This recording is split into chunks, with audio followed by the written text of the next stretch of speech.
Since 1985, the Wisconsin Conservation Hall of Fame has recognized and encouraged a conservation ethic in the state of Wisconsin.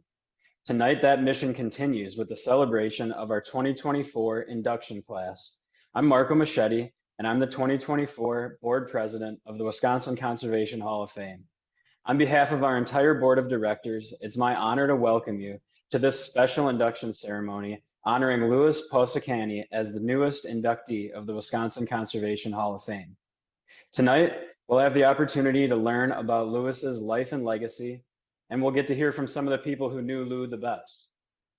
Thank you for being here. It's truly an honor to have you, and I hope you enjoy this special evening in the history of our great state of Wisconsin. The Wisconsin Conservation Hall of Fame Foundation was created in 1984 to encourage the growth and practice of a conservation ethic as a legacy for the people of Wisconsin. The Wisconsin Conservation Hall of Fame is a nonprofit organization guided by a board of directors. Voting member organizations represent more than 30 conservation organizations from around Wisconsin. Each year, the Wisconsin Conservation Hall of Fame inducts up to 3 people into the Hall of Fame. To date, there are over 100 inductees who have been honored. You can learn about each of these conservation champions on the Wisconsin Conservation Hall of Fame website or by visiting the Hall of Fame Gallery. The Wisconsin Conservation Hall of Fame Gallery of Inductees is located in beautiful Schmeeckley Reserve, which is a natural area on the campus of the University of Wisconsin-Stevens Point, with 5 miles of nature trails and wildlife viewing opportunities. Inside the Schmeeckley Reserve Visitor Center, guests can view engraved wooden plaques about inductees, with quotes highlighting their contributions. A touchscreen computer gives visitors a chance to connect with Wisconsin's conservation heritage as they browse the stories and learn about the achievements of each inductee. Any person or organization can nominate someone for induction into the Wisconsin Conservation Hall of Fame. Nominees have an array of environmental and conservation-related backgrounds and varying types of education and experience. From writers to artists, from educators to policymakers, from researchers to managers, Wisconsin Conservation Hall of Fame heroes come from all backgrounds and walks of life. Based on standards and criteria set by the Wisconsin Conservation Hall of Fame Board of Directors, all inductees must have significant ties to Wisconsin, and their contributions must have wide-reaching impact, affecting a range of natural resources. Each summer, a 5-member Board of Governors reviews nominations. The highly esteemed governors are an independent body and have in-depth knowledge of Wisconsin's conservation history. The governors select 5 nominations to forward to the Board of Directors and voting member organizations for their consideration. The board members and organization representatives select the following year's inductees from that list of finalists at their annual fall meeting. While voting membership in the Wisconsin Conservation Hall of Fame is only open to organizational members of the foundation, individuals may participate in the mission by providing annual support as affiliate members. The financial support of member organizations and affiliate members allows the Wisconsin Conservation Hall of Fame to celebrate, advance, and share Wisconsin's conservation legacy as it hosts induction ceremonies and maintains inductee archives. We invite you to learn more about the Wisconsin Conservation Hall of Fame and Wisconsin's conservation heritage by visiting our website at wchf.org.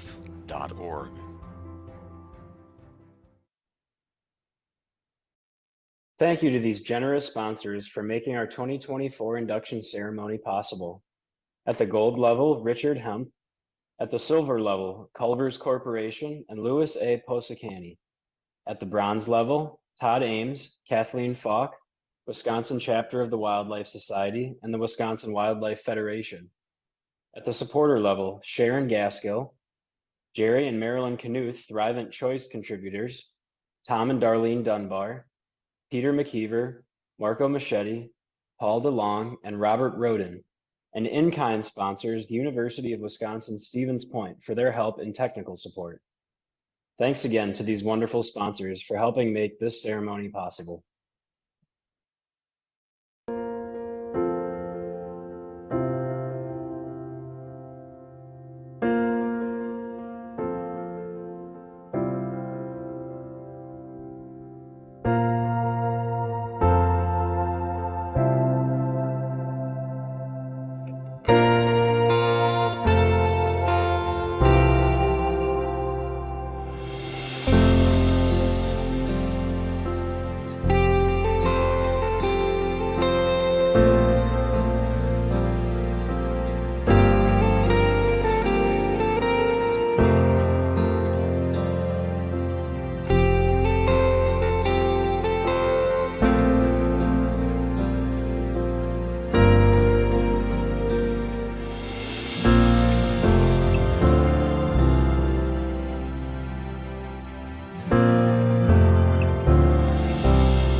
Next, we'll hear from Dwayne Gebkin, who worked closely with Lou at the Wisconsin Department of Natural Resources. Dwayne has some interesting stories to share about Lou's work in the field and beyond. My name is Dwayne Gebkin. I'm a retired research biologist who worked for the DNR and a close friend and colleague of Lou Posekany. I'm appearing here on behalf of myself, Jim Addis. Getting Lou inducted into the Hall of Fame was one of the items on Jim's bucket list, and he passed away not too long ago. The other members of the team who helped put this together, all DNR employees at one time or another, now retired, were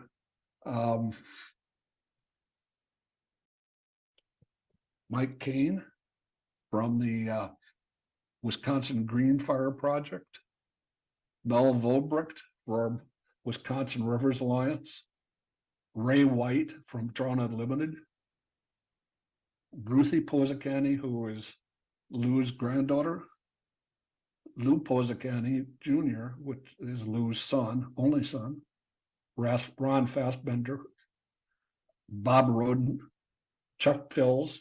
Chuck worked for Lou. For Lou a number of years ago after he got out of college. Larry Larson from the National Association of Floodplain Managers, and Kathy Kaler. And these 10 people all had a hand in one way or another in assembling the information that went into getting Lou's application together and his biography. What I wanted to do was to kind of give you a history of my involvement with Lou and some of the things that he stood for. My first meeting with Lou was in 1971. I was the new Mississippi River biologist stationed at La Crosse, and Lou, Larry Larson, and George Meyer. George was a fledgling attorney at the time, to look over an illegal fill that was put into the Mississippi River, and it had a rather substantial development associated with it. We looked it over, and it had been built up a little bit here and a little bit there over the years, so that nobody noticed it, and then all of a sudden there was this huge development there. And by that time, it was too late to do anything about it. So what was decided was that it would have to have a surveyed bulkhead line, and that was arranged for, so that they couldn't go any further. It wasn't probably about a year later, I was promoted to a position in Madison, working for Buzz Bazadny in the office of the secretary at DNR. The secretary at the time was Les Voigt. Lou and Buzz formed the Bureau of Environmental Impact, and I was the third person into it. And Lou and I shared an office in the old Pioneer Square building. So I was pretty close to Lou from about 1972 to 1980, when we moved downtown to the Jeff II building. And one of the first things when I got into the office was the phone rang. And so I answered it. And the voice at the other end of it said, "Where's Posekany?" I said, "Well, he didn't tell me where he was going, but I know he's out of the office right now. You tell him to call up Les. I need to know about Sisebagama." Okay, and that was the first time I knew that there was something serious going on here. Is that secretary felt like he could call up Lou directly and ask him to brief him on what was going on at Sisebagama. And at the time, I didn't know it, but later on I found out there was somebody was trying to develop a cranberry bog there. So that kind of introduced me to the first time to Lou's stature in DNR.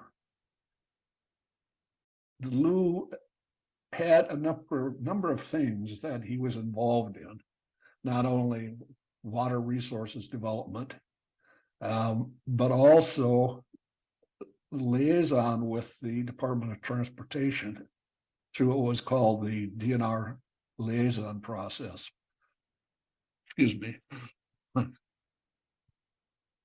And how that worked was that there was a process set up where the DOT local engineers would work with our people to resolve any conflicts with highway developments.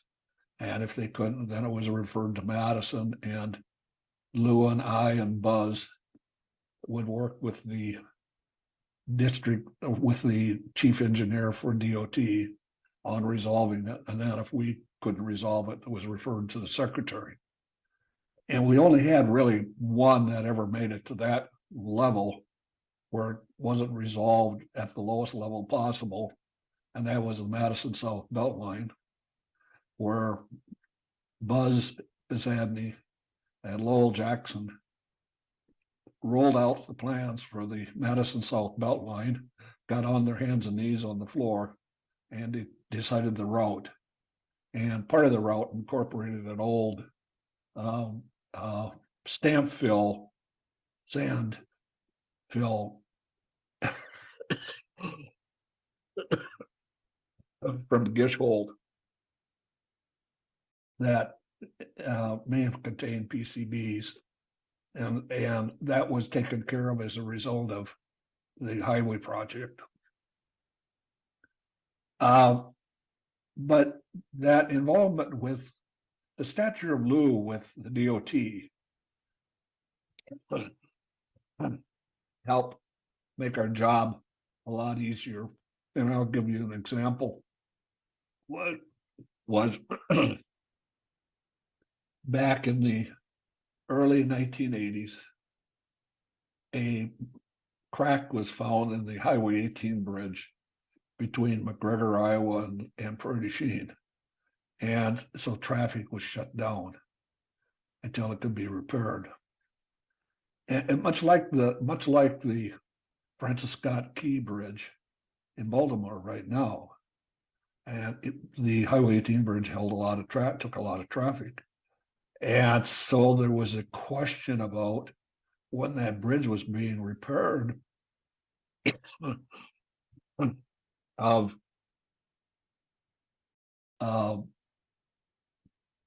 being able to accommodate barge traffic through the construction zone without having a barge hit one of the piers or the supports and knocking everything down, because it was going to be close quarters.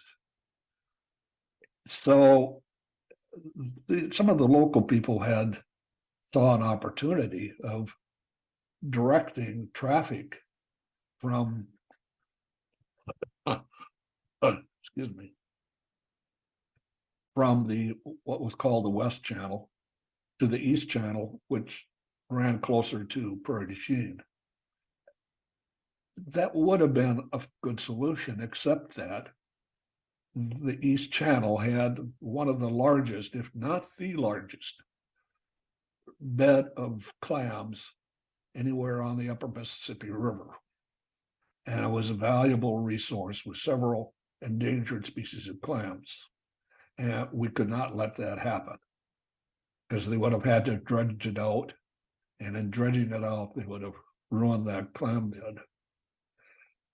So we had told DOT that we would not, under any circumstance, be able to support that. And DOT backed us up and said, we'll find a way to get the traffic under the bridge safely so it can be reconstructed. And now that was built up as a result of all of those prior years of Lou's involvement with DOT. And as a consequence, what we got done was because we were standing on Lou's shoulders. He was a highly principled person. I told you originally about having to move from a motel because it was built on an illegal fill. But there's other examples. And he was especially protective of trout streams. I recall being with him, game warden, a fisheries manager, looking at a Department of Transportation project in replacing a bridge on a very nice little brook trout stream in the southwest part of the state, the driftless area. And what DOT wanted to do was not only replace the bridge, but they had to realign the stream so it was more perpendicular to the bridge opening. And Lou said, that's not going to happen. That won't happen. And it didn't. They decided to find another way to do that. I also remember being with him one time when we were out on a field trip, and he said, I've got something I want to show you. And he took me to a small steelhead trout stream. Perhaps it was Whittlesley Creek that went into the Chewabican Bay. I don't recall exactly, but it was small. I want to show you this. There's a low-head dam here, and the steelhead can't get up it. It can't get up there to spawn. He said, I tried to get that out of there, but I didn't get it done. So while he had a number of successes, he also had some failures, and he realized that. One of the things, before I go any further, I want to also mention something else that he was good at, and that was of him showing examples of things that come up that you might not ordinarily see. And one of those was a project that was to raise a dam on a lake that was where the dam was on our forestry land. So we owned the dam. And the property owners around the lake wanted the dam raised to help their shoreline. And Lou caught that, and there was an environmental assessment, and he flagged it, and he handed it over to me, and he said, look at this. Do you see anything wrong with this? And I said, no, not really. He said, well, you better learn this then, because it's unconstitutional. Like, what? This dam is unconstitutional? Yes. There is a ban on internal works of improvement in the Constitution.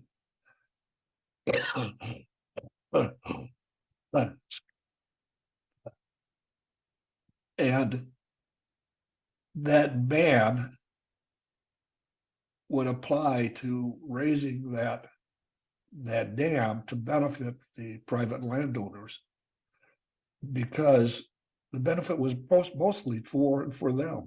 It did nothing for the state forest. So it was unconstitutional.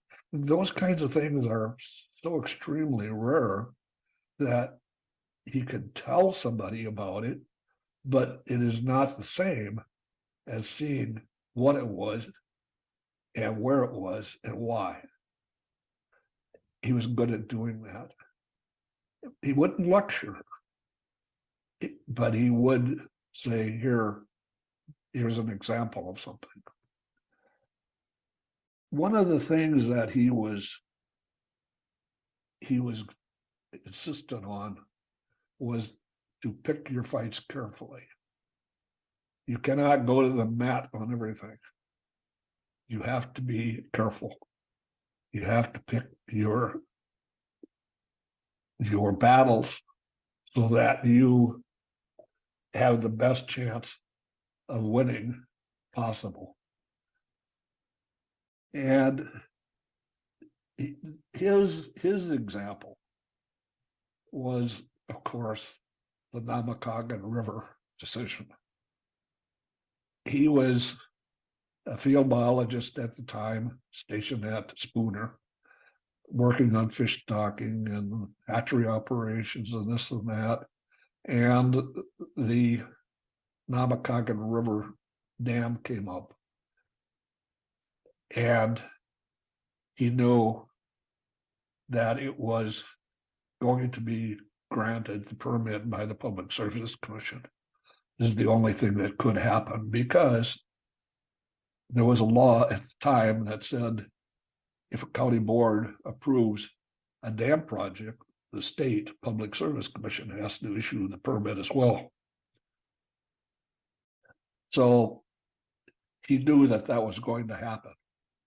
But yet he, as an individual in DNR, was pretty powerless on what to do about it, because the governor at the time was insistent on there not being open displays of discord within government units.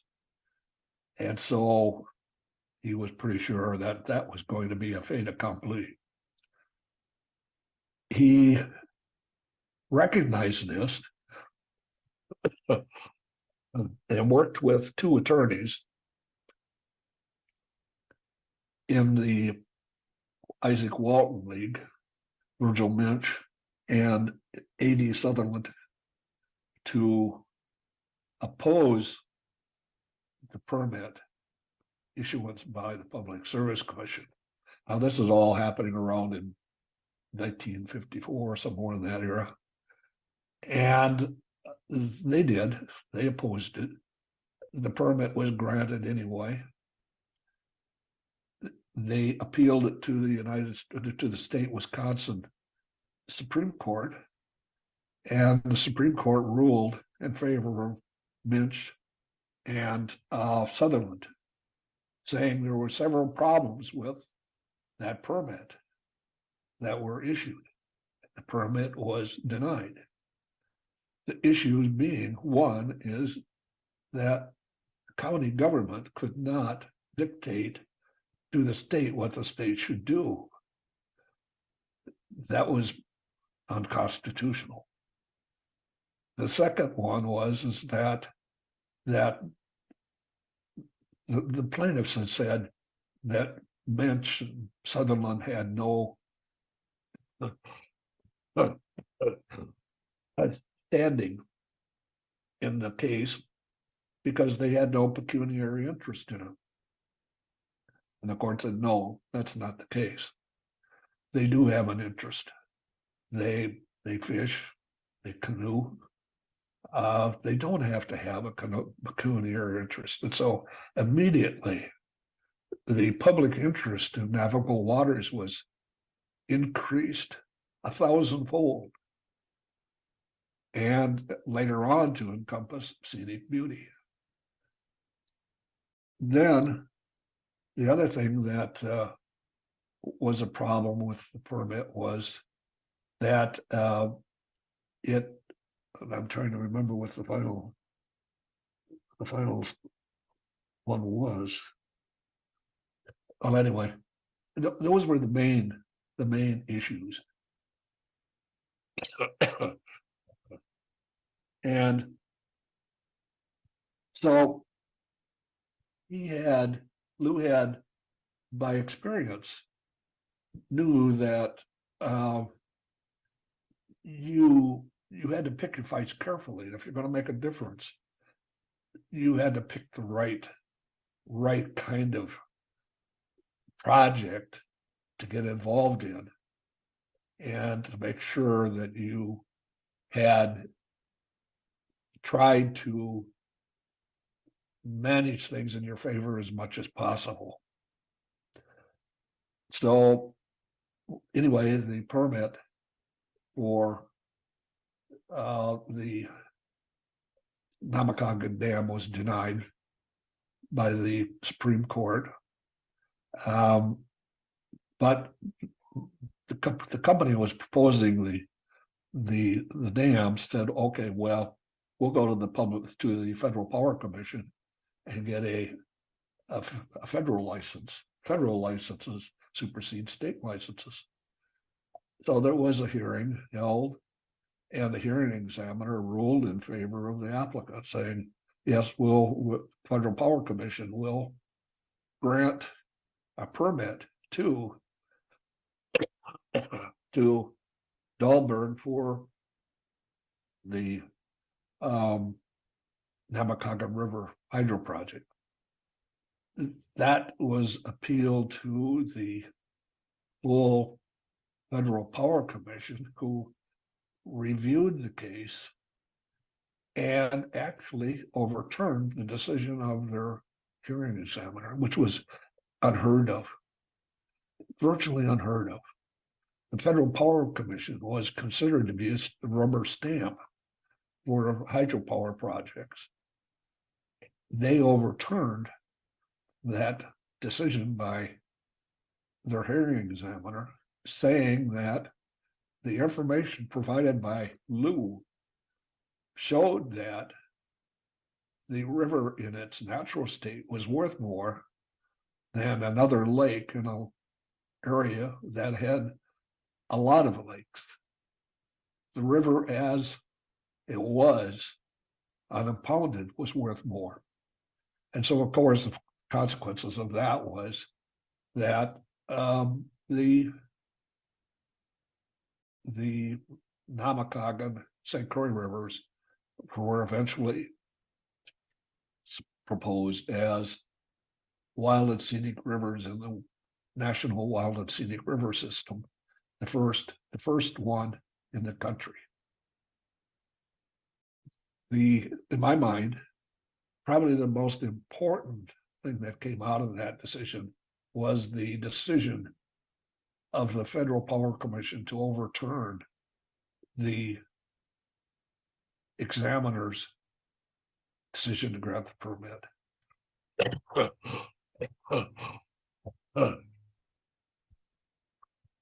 So that was what Lou was telling you was if you're going to get anywhere, if you're going to make a difference, pick things that are going to be noteworthy and that are worthy of your time and effort. And he got that from experience, because at one time he was the sole protector of the state's water resources from the standpoint of fisheries and wildlife. He was the biologist who did the investigations, made the reports, attended the hearings, and oftentimes represented himself. DNR, the old conservation department, had only one or two lawyers in the whole place, and there was no legal help from Lou, and he had to represent himself. He had to supply his own briefs, raise his own arguments, objections, and all of those things when it came time for the legal proceedings.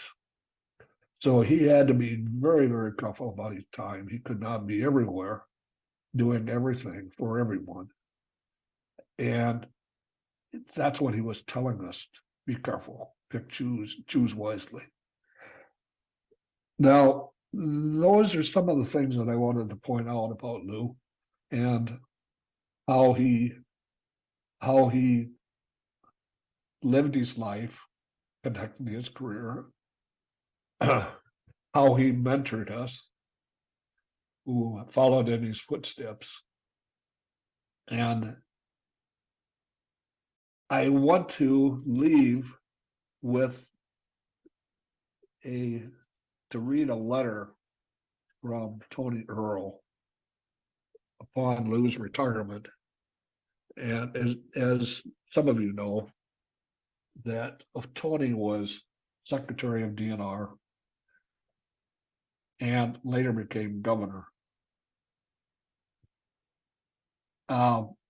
This was written in 1984, December, from Tony Earl, governor at the time, to Lou. And this is the quotation.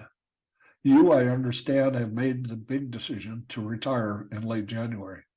For anyone associated in any way with the Department of Natural Resources, and particularly for those of us who have had the good fortune to work with you, this is almost unbelievable. It's so difficult to realize that a gentleman who has contributed so much to preserving our natural resources, and especially in the environmental areas, would even consider retiring. The work you have done leaves a legacy all of us should strive to attain. We realize there's only one Lou, but Lou, we thank you for the work on the Namakagon River, for your excellent work in getting water laws enacted and setting up the means to enforce those laws. I could go on and on.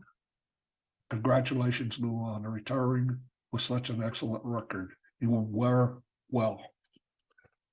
So that pretty well summarizes how others saw Lou as we saw Lou, a person of extreme integrity.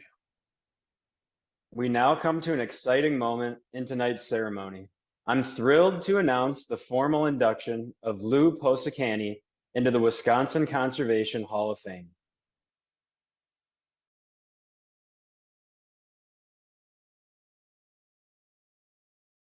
Our next speaker is Lou's granddaughter, Ruthie. Enjoy these wonderful stories she has to share about lessons she learned from her grandfather and their time spent together. Hi, I'm Ruthie Posekany, Louis Posekany Sr.'s granddaughter, his only granddaughter.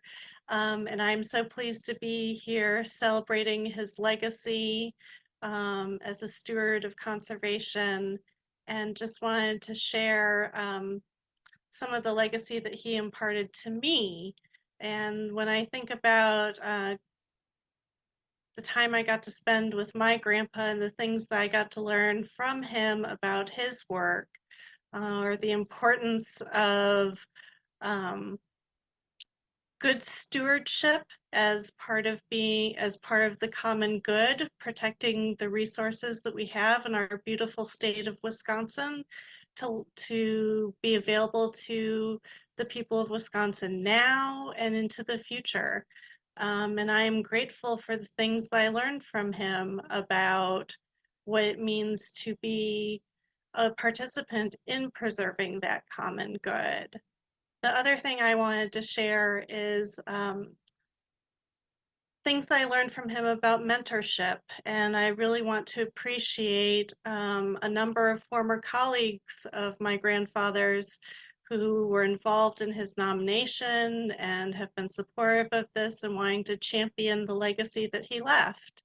And I know that he served as a very meaningful and important mentor to many of those people. And that's something I think I learned from him at an early age, and I try to carry forward in my own work now of taking the time to develop those who will come after us, giving them the opportunity and the resources and tools to do the work that they need to do and carry on that good legacy. So I want to thank the Wisconsin Conservation Hall of Fame for giving us this opportunity and celebrating my grandfather, Louis Posekany. Thank you. Our next speaker is Wisconsin Assembly District 71 Representative Katrina Shanklin, who will share a legislative citation in honor of Lou's induction into the Wisconsin Conservation Hall of Fame. Representative Shanklin, thanks for being with us tonight. This is a citation of commendation from the state of Wisconsin. Know you by these presents. Whereas Lou Posekany was born in 1916 in Milwaukee and attended public schools in Milwaukee, the University of Wisconsin-Madison, and Stanford University, where he trained in tropical diseases. And whereas Lou used his education and intellect to honorably serve his country as a U.S. Navy corpsman in the South Pacific during World War II, conducting biological surveys and scouting for disease-carrying organisms that could adversely affect the health of American service members. And whereas, after returning from his service overseas, Lou began a 49-year career with the Wisconsin Department of Natural Resources, working as a fisheries biologist where he was a diligent protector of Wisconsin's valuable natural resources, spearheading many environmental impact studies and environmental law enforcement initiatives. And whereas, eager to pass along his knowledge and passion and ensure a positive future for conservation in Wisconsin, Lou graciously shared his expertise by serving as a mentor to many young biologists, wardens, and lawyers who looked up to him with respect and admiration. And whereas, Lou extended his dedicated advocacy outside of his work with the Wisconsin Department of Natural Resources to volunteering with organizations, including the Middleton Sertoma Club, the River Alliance of Wisconsin, and the Association of Retired Conservationists. And whereas, guaranteeing environmentally sound legal precedents, Lou used his well-respected and nuanced understanding of the law and legal procedure to render long-lasting decisions on the environment in Wisconsin, often serving as his own legal counsel. And whereas, Lou partnered with the Isaac Walton League to protect the Namakagon River from a hydroelectric project, earning its federal designation as a wild and scenic river and resulting in comprehensive changes to state water laws, allowing the Namakagon River and other Wisconsin waterways to thrive in recreation, fishing, and more. And whereas, Lou's dedication and outstanding commitment to protecting the unique and precious natural resources of Wisconsin for everyone to enjoy will always be held in high esteem and remembered with great acclaim. Now therefore, the members of the Wisconsin State Legislature, on the motion of Representative Katrina Shankland, do hereby honor Lou Posekany for his outstanding service and commitment to conservation and thank him for his inspiring leadership and dedication to environmental stewardship, which have left a lasting legacy in Wisconsin. Next, we'll hear from Lou's son, Lou Posekany Jr., who provide a detailed account of Lou's career and also offer a family perspective. I'm Lou's son, also Lou, and I guess my role today is maybe to tell some stories from the family point of view and fill in a few things that the sponsors might not have been aware of. I do want to thank the sponsor groups, both River Alliance and Green Fire, the organizational sponsors, as well as Dwayne Gebken and Jim Addis, the individual sponsors. And unfortunately, Jim passed away recently, and he was a big help through the whole thing. But there are a number of other people, Michael Kane, Larry Larson, Chuck Pills, Bob Roden, Ron Fassbender, Mel Bulbrick, and Ray White, that were all actually the bright young charging professionals that came up behind Dad. Now they, like me, are all in their 70s and 80s and wanted very much to get this done, and everybody's very appreciative of the foundation inducting Dad into it. I was born during World War II when he was overseas in the South Pacific, and didn't meet him till the end of the war when he came back. The man in my life was my mother's dad, living in Red Granite, and I was sort of a who is this guy when he came back. There was some debate about whether he'd go back to school on the GI Bill or go back to his old job as the area biologist for the DNR in Spooner. And he opted to go back to Spooner. So we lived in a cabin that Dwayne's montage showed on Spooner Lake. It was really a nice place, but it wasn't quite as idyllic as it looked. It was on the wrong side of a canal crossing between Big Spooner Lake and Little Spooner Lake, and the bridge in between was made of railroad ties that wasn't strong enough to take a snowplow.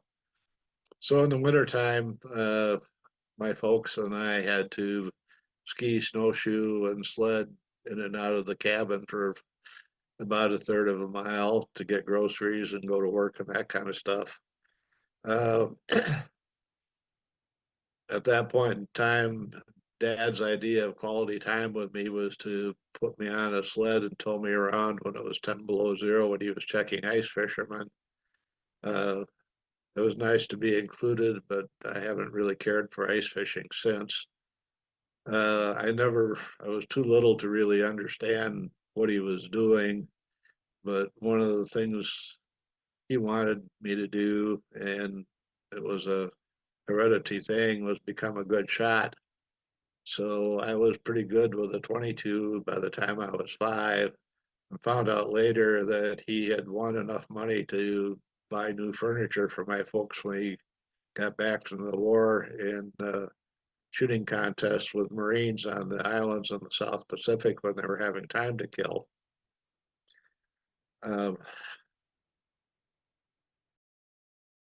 In roughly 1950, I'm not sure of the exact dates because I was pretty small when it happened.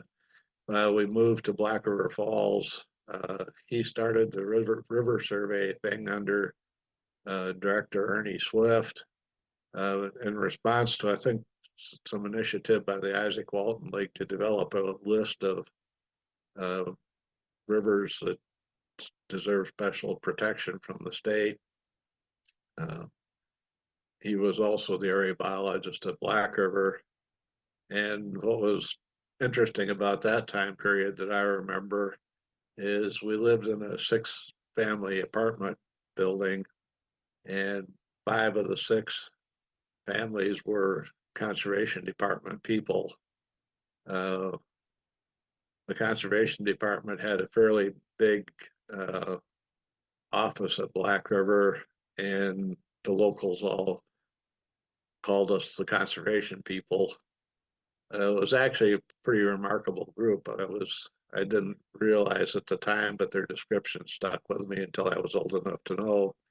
But virtually all of them had exceptional service records during World War II. One was a paratrooper platoon leader on D-Day.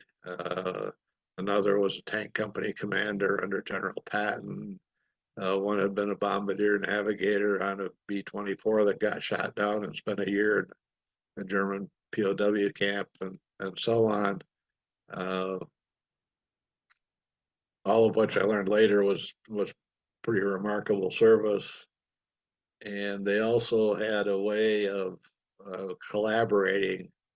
All of them were understaffed. So what they would do is take turns working jointly on their projects together. And that worked quite well. And especially during hunting season, it would usually wind up with a group partridge hunt or a group pheasant hunt or something like that. And when I was old enough, I got to participate in that. Later in life, I learned, as in the mid 80s and 90s in corporate America, a thing called multidisciplinary team project management became in vogue, and there were all such articles in like Harvard Business Review and so on about doing it. And by then I was old enough to understand, and I scratched my head and said, heck, these guys were doing this 30 years ago. What's the big deal? It was really a good learning experience, and one that stuck with me for a long time. Among the things we did was planted the first batch of wild turkeys at the Necedah Wildlife Refuge, and I was big enough to help move the crates of birds and so on. And there were problems like the truck that brought the birds from, I think it was Missouri, couldn't make it down the dike at the Necedah Refuge and things of that nature, but we got it done. I understood later that it was a weak strain of birds and few of them survived, so they got some stronger ones from someplace else.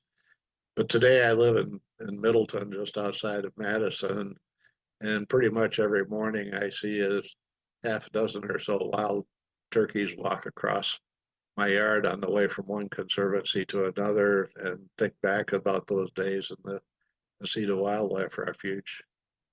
I didn't understand what was going on with him professionally. It was in the midst of the Nemacolin Dahlberg Dam operation. All I knew was that Mr. Mensch and Mr. Sutherland were important guys, and when they called, I was supposed to make sure Dad got the message. Uh,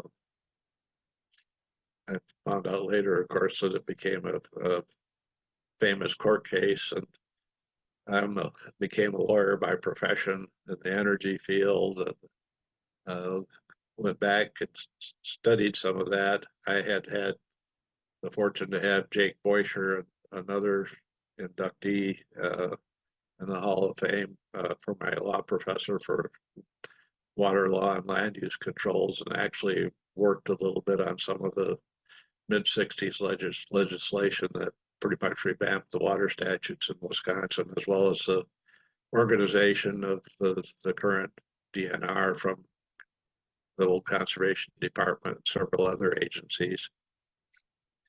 The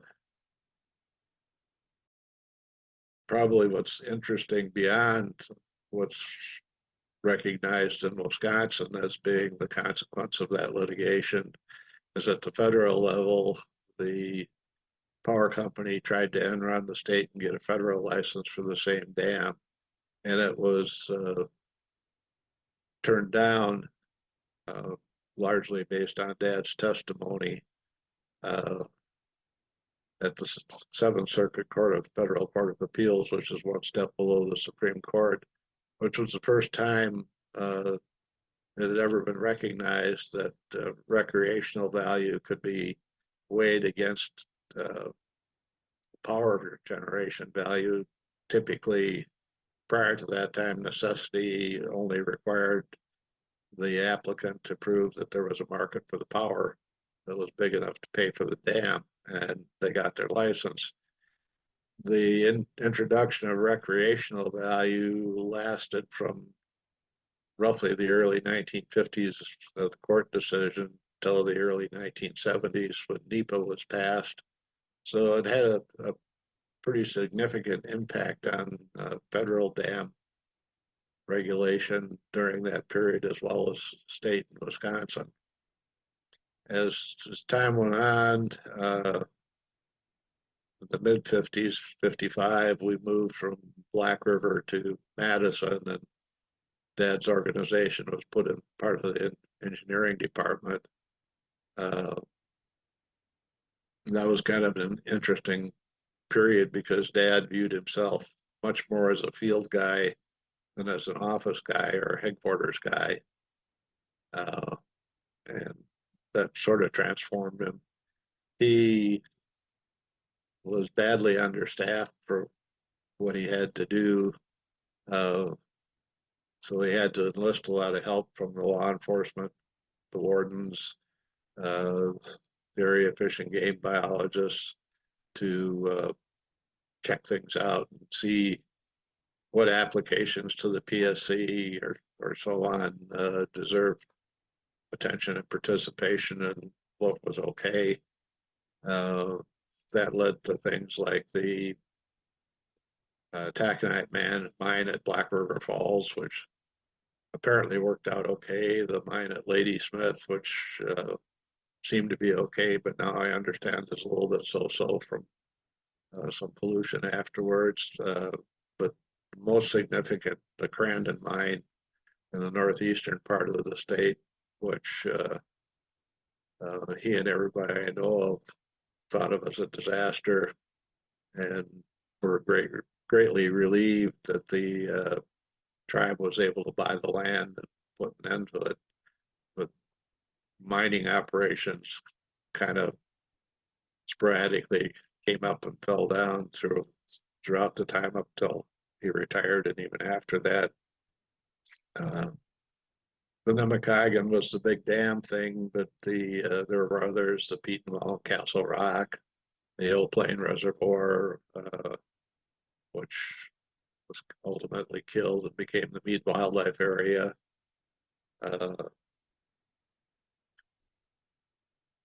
The formation of the new DNR out of the old conservation department, which he had some trouble with at the first because under the old structure, he was not only free but encouraged to be an advocate, knowing that the final decision responsibility rested with another agency, and having both the advocacy and the decisional responsibility in the same agency, he originally viewed as kind of constricting, but he was good with it as it evolved. And Buzz Posekany, and he started the environmental assessment group.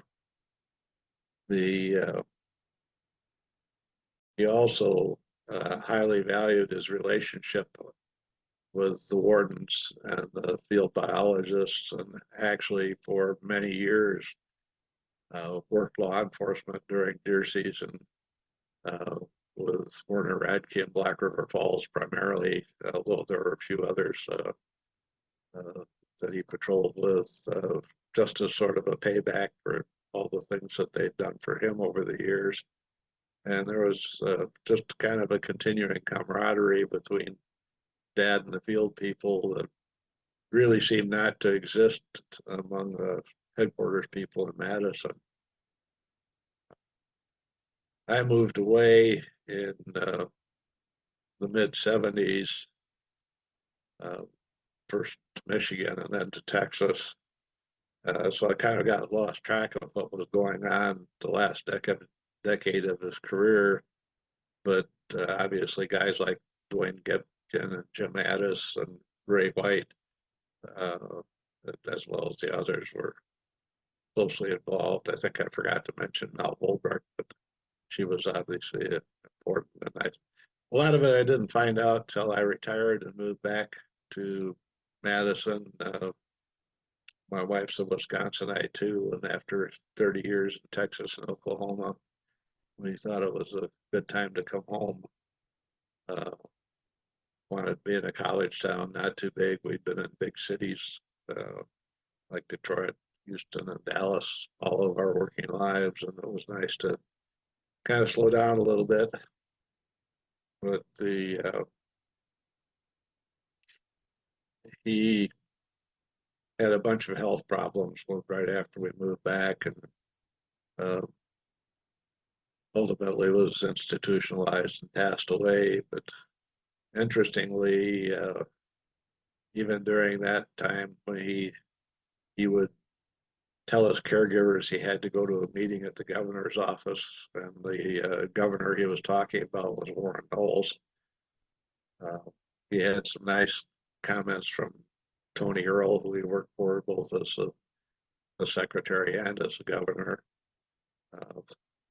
Those were all appreciative. And Todd Ames from your group actually put on a very, very nice memorial ceremony at the NRB board meeting after he passed away, which I still appreciate having the information from.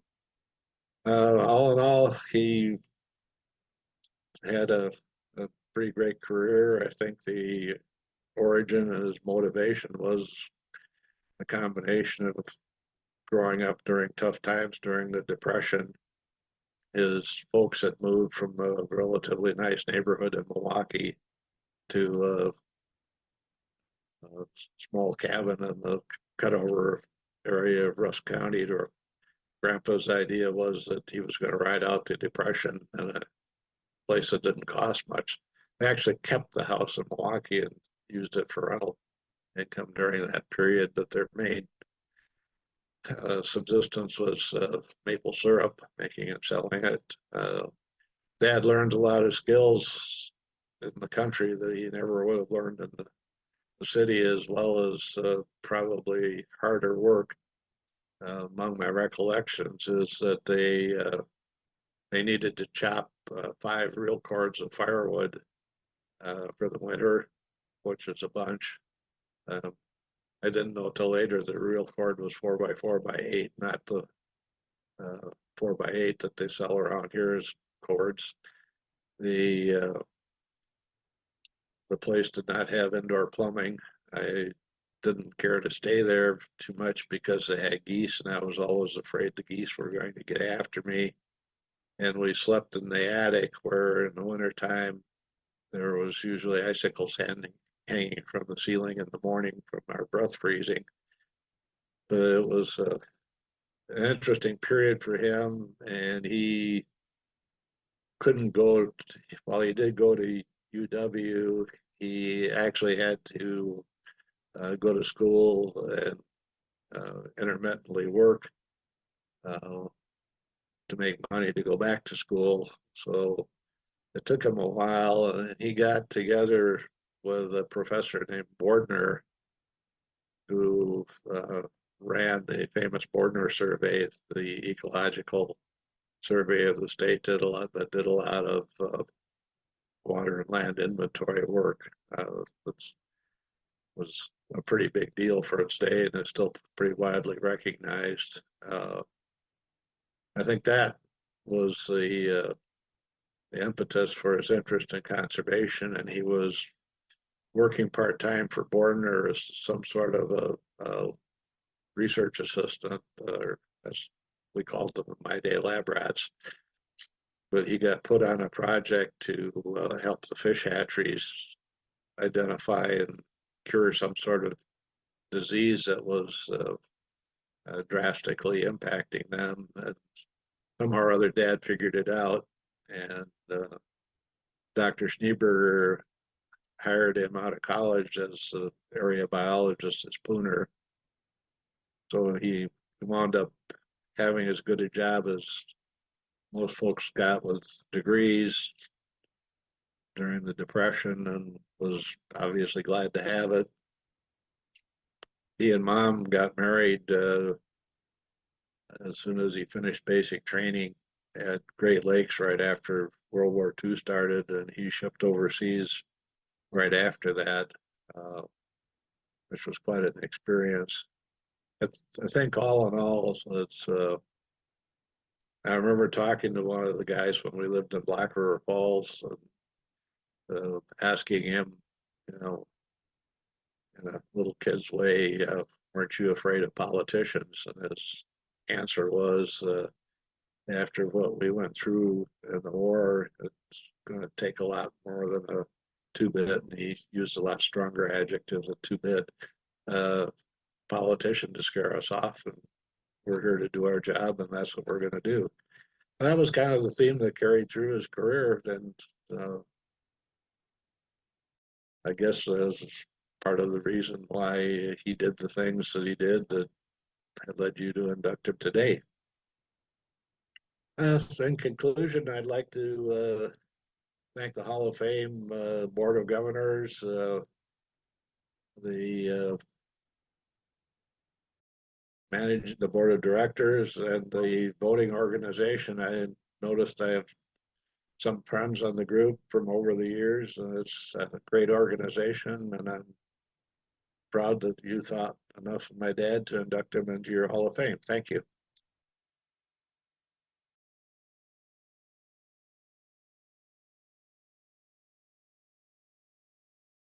I hope you enjoyed this special induction ceremony honoring Lou Posekany. Before we say goodnight, there are a number of individuals and organizations who deserve our thanks and recognition. Wisconsin Conservation Hall of Fame Administrator Ruth Ann Lee did a wonderful job organizing and producing this ceremony. There is a lot that goes on behind the scenes to make this all run smoothly. Thanks, Ruth Ann. We'd also like to acknowledge the team that brought forth Lou's nomination: James Addis, Dwayne Gebkin, Ray White, and the River Alliance of Wisconsin. Also, University of Wisconsin-Stevens Point for providing technical support, the Wisconsin Conservation Hall of Fame Board of Directors, Board of Governors, and our voting member organizations. And once again, thanks to the 2024 sponsors. We're now accepting nominations for the next year of inductees. The window will remain open through May 2024. Learn more at our website, wchf.org. Perhaps make a donation while you're there to ensure that we can continue honoring inductees for many years to come. Thanks for being with us tonight. May we all continue in Lou's footsteps in celebrating and advancing a conservation ethic in the state of Wisconsin.